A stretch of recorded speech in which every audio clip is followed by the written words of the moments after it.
Hello, everyone. Every day, many people want to be successful of talking to anyone, but talk to anyone doesn't easy way if they don't know the trick.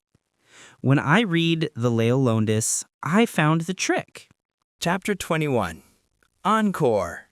Tell him about the time you... Every father smiles when his little tyke beseeches him at bedtime. "Daddy, Daddy, tell me the story again of the 3 little pigs."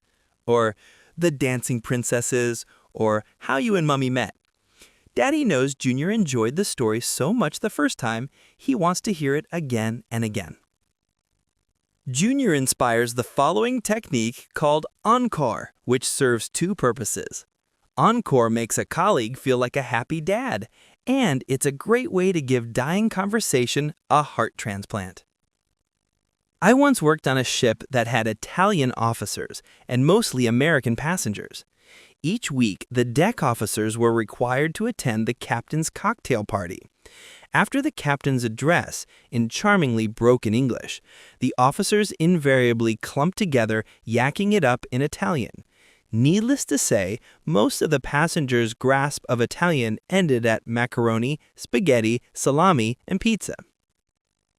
As cruise director, it fell on my shoulders to get the officers to mingle with the passengers. My not-so-subtle tactic was to grab one of the officer's arms and literally drag him over to a smiling throng of expectant passengers. I would then introduce the officer and pray that either the cat would release his tongue or a passenger would come up with a more original question than, "Gee, if all you officers are here, who is driving the boat?" Never happened. I dreaded the weekly captain's cocktail party. One night, sleeping in my cabin, I was awakened by the ship rocking violently from side to side. I listened, and the engines were off. A bad sign. I grabbed my robe and raced up to the deck. Through the dense fog, I could barely discern another ship not half a mile from us. 5 or 6 officers were grasping the starboard guardrail and leaning overboard. I rushed over just in time to see a man in the moonlight with a bandage over one eye struggling up our violently rocking ladder. The officers immediately whisked him off to our ship's hospital. The engines started again, and we were on our way. The next morning, I got the full story. A laborer on the other ship, a freighter, had been drilling a hole in the engine cylinder. While he was working, a sharp, needle-thin piece of metal shot like a missile into his right eye. The freighter had no doctor on board, so the ship broadcast an emergency signal. International sea laws dictate that any ship hearing a distress signal must respond. Our ship came to the rescue, and the seaman, clutching his bleeding eye, was lowered into a lifeboat that brought him to our ship. Dr. Rossi, our ship's doctor, was successfully able to remove the needle from the workman's eye, thus saving his eyesight. Cut to the next captain's cocktail party. Once again, I was faced with the familiar challenge of getting officers to mingle and make small talk with the passengers. I made my weekly trek to the laconic officers' throng to drag 1 or 2 away, and this time my hand fell on the arm of the ship's doctor. I hauled him over to the nearest group of smiling passengers and introduced him. I then said, "Just last week, Dr. Rossi saved the eyesight of a seaman on another ship after a dramatic midnight rescue.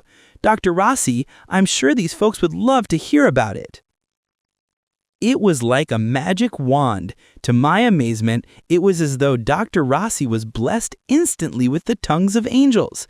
His previously monosyllabic broken English became thickly accented eloquence. He recounted the entire story for the growing group of passengers gathering around him. I left the throng that Dr. Rossi enraptured to pull another officer over to an awaiting audience. I grabbed the captain's stripe-covered arm, dragged him over to another pack of smiling passengers, and said, "Captain Caffiero, why don't you tell these folks about the dramatic midnight rescue you made last week?" The cat released Caffiero's tongue, and he was off and running. Back to the throng to get the first officer for the next group. By now I knew I had a winner.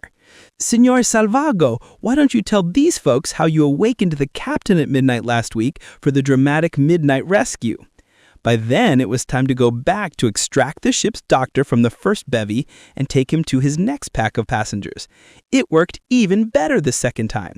He happily commenced his encore for the second audience. As he chatted away, I raced back to the captain to pull him away for a second telling with another throng. I felt like the circus juggler who keeps all the plates spinning on sticks. Just as I got one conversation spinning, I had to race back to the first speaker to give him a whirl at another audience. The captain's cocktail parties were a breeze for me for the rest of the season. The three officers loved telling the same story of their heroism to new people every cruise. The only problem was I noticed the stories getting longer and more elaborate each time.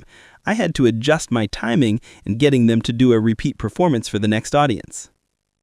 Play it again, Sam.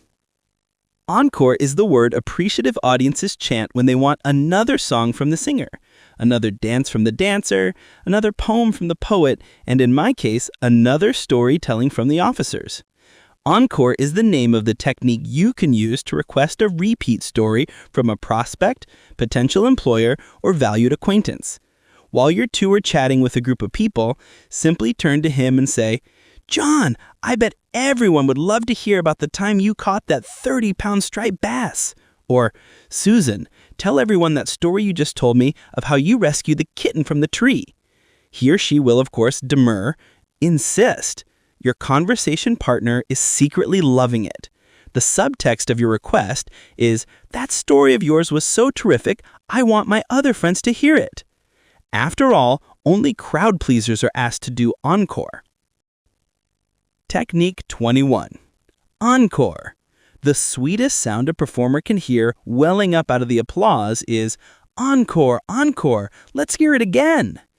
The sweetest sound your conversation partner can hear from your lips when you're talking with a group of people is, "Tell them about the time you..."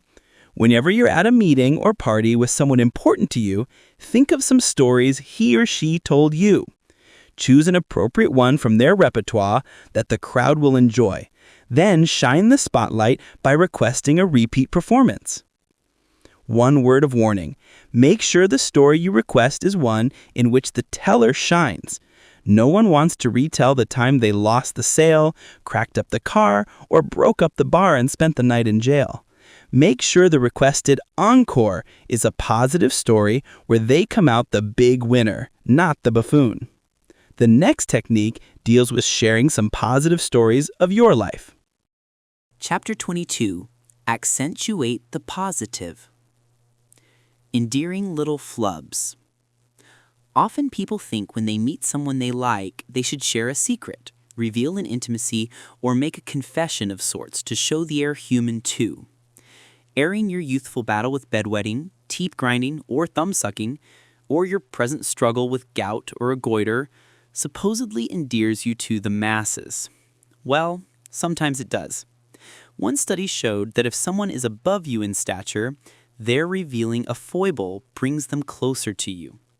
The holes in the bottom of presidential candidate Adlai Stevenson's shoes charmed a nation, as did George Bush's shocking admission that he couldn't stomach broccoli.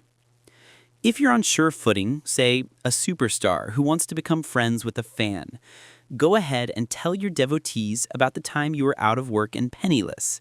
But if you're not a superstar, better play it safe and keep the skeletons in the closet until later. People don't know you well enough to put your foible in context. Later in a relationship, telling your new friend you've been thrice married, you got caught shoplifting as a teenager, and you got turned down for a big job may be no big deal. And that may be the extent of what could be construed as black marks on an otherwise flawless life of solid relationships, no misdemeanors, and an impressive professional record. But very early in a relationship, the instinctive reaction is, what else is coming? If he shares that with me so quickly, what else is he hiding? A closet full of ex-spouses? A criminal record? Walls papered with rejection letters? Your new acquaintance has no way of knowing your confession was a generous act, a well-intentioned revelation on your part. Technique 22. Accentuate the positive. When first meeting someone, lock your closet door and save your skeletons for later. You and your new good friend can invite the skeletons out, have a good laugh, and dance over their bones later in the relationship. But now's the time, as the old song says, to accentuate the positive and eliminate the negative. So far in this section, you have found assertive methods for meeting people and mastering small talk. The next is both an assertive and defensive move to help spare you that pasty smile we tend to sport when we have no idea what people are talking about. Now, it end, guys. Thanks you for watching and listening.